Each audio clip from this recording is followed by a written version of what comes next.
ನಾನ್ ನಿಜವಾಗ್ಲೂ ಸುಮ್ಮನೆ ಒಂದು ಫ್ಲೋಲ್ ಹೇಳ್ಬಿಟ್ಟಿದ್ದೆ ಒಂದು ಸಾಂಗು. ದೊಡ್ಡವ ದೊಡ್ಡವ ದೋಸೆ ಕೊಡು, ಚಿಕ್ಕವ ಚಿಕ್ಕವ ಚಟ್ನಿ ಕೊಡು, ನಮ್ಮಪ್ಪ ರಾಜ ಕೊತ್ಮುರಿ ಬೀಜ ಸಾರ್ಗಾಕೋ ಸೊಪ್ಪು, ನೀವಿಬ್ರು ಮಾಡಿದ ತಪ್ಪು.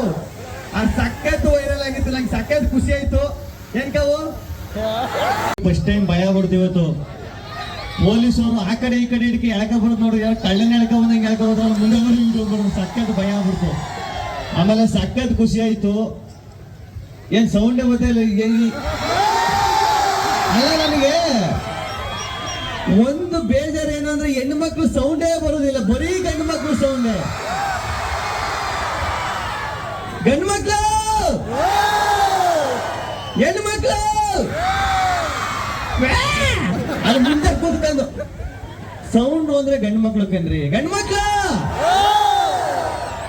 ಆದ್ರೆ ನಮ್ ಗಂಡು ಮಕ್ಳು ಎಂತ ಗ್ರೇಟ್ ಅಂತೀನಿ ಗೊತ್ತಾ. ಯಾವಾಗ್ಲೂ ನಾನು ಪಾಪ ಹೆಣ್ಮಕ್ಳು ಕೂತ್ಕಲಿ ಅಂತ ಚೇರ್ ಬಿಟ್ಬಿಟ್ಟು ಸೈಡಲ್ಲಿ ಹೆಂಗ್ ನಿಂತವ್ರಿಗೆ ತ್ಯಾಗಮಯಿಗಳು ಕಂಡ್ರಿ ಗಂಡು ಮಕ್ಳು.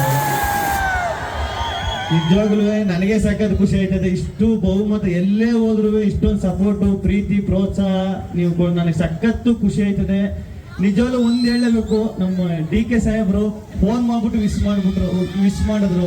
ಒಂದು ಕೆಳಗೆ ಎಷ್ಟು ಪ್ರೋತ್ಸಾಹ ಕೊಡ್ತಾರೆ ಅಂತ ನಮ್ಗೆ ಅವಾಗ ಗೊತ್ತಾಯ್ತು. ನಮ್ಮ DK ಸರ್ ನೋಡ್ಬಿಟ್ಟು ಸಖತ್ ಖುಷಿ ಆಯ್ತು. ಥ್ಯಾಂಕ್ ಯು ಸರ್, ನೀವು ವಿಶ್ ಮಾಡಿದ್ಕೆ. ಆಮೇಲೆ ನಮ್ಮ ಸುರೇಶ್ ಸರ್ ಅಷ್ಟೇ ಹೇಳ್ಬಿಟ್ಟು ನಾನು ಓಟ್ ಹಾಕ್ತಿದೆ ಅಂತ ಹೇಳಿದ್ರು, ಸಖತ್ ಖುಷಿ ಆಯ್ತು ಸರ್. ನಿಜವಾಗ್ಲೂ ನನಗೆ ಅವರು ಫೋನ್ ಮಾಡಾಗ ಅವ್ರ ವಾಯ್ಸ್ ಕೇಳ್ದಿಡ್ಕೆ ಭಯ ಆಗ್ಬಿಡ್ತು, ಏನಪ್ಪ ಆಗಿಲ್ರಿ ಅಂತ ಭಯ ಆಗ್ಬಿಡ್ತು. ನನಗೆ ಸಖತ್ ಖುಷಿ ಆಯ್ತು.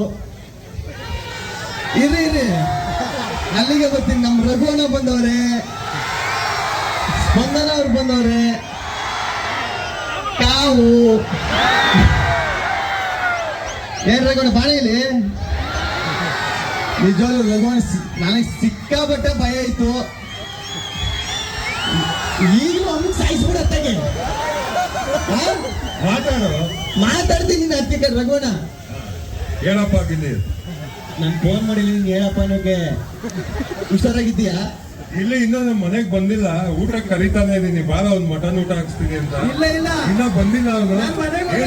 ಯಾಕೆಂದ್ರೆ ನಾನು ಇವ್ರ ಮನೆಗೆ ಊಟಕ್ಕೆ ಬರೀ ಊರಿಗೆ ತಿಂಡಿ ಊಟ ಹಾಕ್ಸ್ಬಿಡ್ತಾರೆ. ಆಮೇಲೆ ಅಷ್ಟೊಂದು ಪಾಪ ಐತೆ ನನ್ನ ಮೇಲೆ. ಬರಲ್ಲ, ಸತ್ಯವಾಗ್ಲೂ ಬರಲ್ಲ. ಬೇಜಾರು ಹಿಂಸೆ ಕೊಟ್ಟವ್ನೆ ಮನೇಲಿ. ಮಾತ್ರ ಪ್ಲಾನ್ ಇಟ್ಕೊಂಡಿದೀನಿ, ಇವತ್ತು ಕರಿತಾ ಇದೀನಿ. ಹಿಂಸೆ ಅಂತಾರೆ ಕಣ್ರಿ, ಫ್ರೆಂಡ್ಶಿಪ್ ಬೆಲೆ ಇಲ್ವೇನ್ರಿ? ಹೆಂಗೆ ತುಂಬಾ ಬೆಲೆ ಇದೆ. ನಮ್ ತಮ್ಮನ್ ತರ ಇವನು. ನಮ್ ತಂಗಿ ಮಿಸ್ಸಿಂಗ್ ಇದಾರೆ, ಮಂಗ್ಳೂರಲ್ಲಿ ಇದಾರೆ ಇವತ್ತು. ಸರಿ ಆಯ್ತು, ಸಖತ್ ಖುಷಿ ಆಯ್ತು. ನೀವು ಕೂತ್ಕೋಣ. ನೀವ್ ನೋಡ್ರೆ ಭಯ ಆಯ್ತದ ನನಗೆ. ನಾನು ಎಲ್ಲೇ ಹೋದ್ರು ಒಂದು ಡೈಲಾಗ್ ಹೇಳ್ತಾ ಇರ್ತೀನಿ ನಮ್ ಗಂಡು ಮಕ್ಳ ಬಗ್ಗೆ. ಹೆಣ್ಮಕ್ಳು ಯಾರು ಬೇಜಾರು ಮಾಡ್ಕೋಬೇಡ್ರಿ, ಗಂಡು ಮಕ್ಳ ಬಗ್ಗೆ ಒಂದು ಡೈಲಾಗ್ ಹೇಳ್ತಾ ಇರ್ತೀನಿ ಯಾವಾಗಲೂ. ಗಂಡು ಮಕ್ಳು ಹುಟ್ಟಬೇಕಾದ್ರೆ ಕಮಿಟ್ಮೆಂಟ್ ನಮ್ಮ ಊಟನ ಎಗರ ಮೇಲೆ ಹುಟ್ಟಿರೋ ಮೀಸೆ ಬರೋಕ್ಕಿಂತ ಮುಂಚೆ ಅಕ್ಕ ತಂಗಿ ಜೀವನಕ್ಕೆ ಮೆಟ್ಲಾಗುವಂತಾರೆ, ಗ್ಯಾಪಲ್ಲಿ ಲೈಫಲ್ಲಿ ಸೆಟ್ಲ್ ಆಗುವಂತಾರೆ, ಪ್ರೀತಿ ಮಾಡೋ ವಯಸ್ಸಲ್ಲಿ ಆಸ್ತಿ ಮಾಡುವಂತಾರೆ, ಆಸ್ತಿ ಮಾಡ್ಕೊಂಡು ಮದುವೆ ಆಗೋಣ ಅಂದ್ರೆ ಏಜ್ ಜಾಸ್ತಿ ಆಯ್ತು ಅಂತಾರೆ, ಲವ್ ಮ್ಯಾರೇಜ್ ಆಗೋಣ ಅಂದ್ರೆ ಬ್ಯೂಟಿ ನೋಡ್ತಾರೆ, ಅರೇಂಜ್ ಮ್ಯಾರೇಜ್ ಆಗೋ ಅಂದ್ರೆ ಗೌರ್ಮೆಂಟ್ ಡ್ಯೂಟಿ ನೋಡ್ತಾರೆ. ಏನು ಬೇಡ ಸಾಯೋವರೆಗೂ ಸಿಂಗಲ್ ಆಗಿ ಇರುವ ಅಂದ್ರೆ ಹಳೆಡೋ ಮಗ ಬಂದು ಅಂಕಲ್ ಅಂತ ಕರೀತಾರೆ. ಗಂಡು ಮಕ್ಕಳು ಅಂತಾರೆ ಕುಕ್ಕರ್ ಇದ್ದಂಗೆ, ಕೆಳಗಡೆ ಫೈರ್ ಮೇಲ್ಗಡೆ ಪ್ರೆಷರ್ ಇದ್ರು ವಿಜಲ್ ಹೊಡ್ಕೊಂಡು ನಗ್ನಾಗ್ತಾ ಬದುಕ್ತಾ ಇರ್ತೇವೆ. ನಾನ್ ನಿಜವಾಗ್ಲೂ ಸುಮ್ಮನೆ ಒಂದು ಫ್ಲೋಲ್ ಹೇಳ್ಬಿಟ್ಟಿದ್ದೆ ಒಂದು ಸಾಂಗು. ದೊಡ್ಡವ ದೊಡ್ಡವ ದೋಸೆ ಕೊಡು, ಚಿಕ್ಕವ ಚಿಕ್ಕವ ಚಟ್ನಿ ಕೊಡು, ನಮ್ಮಪ್ಪ ರಾಜ ಕೊತ್ಮುರಿ ಬೀಜ ಸಾರ್ಗಾಕೋ ಸೊಪ್ಪು, ನೀವಿಬ್ರು ಮಾಡಿದ ತಪ್ಪು. ಆ ಸಖತ್ ವೈರಲ್ ಆಗಿತ್ತು, ನಂಗೆ ಸಖತ್ ಖುಷಿ ಆಯ್ತು. ಏನ್ ಕಾವು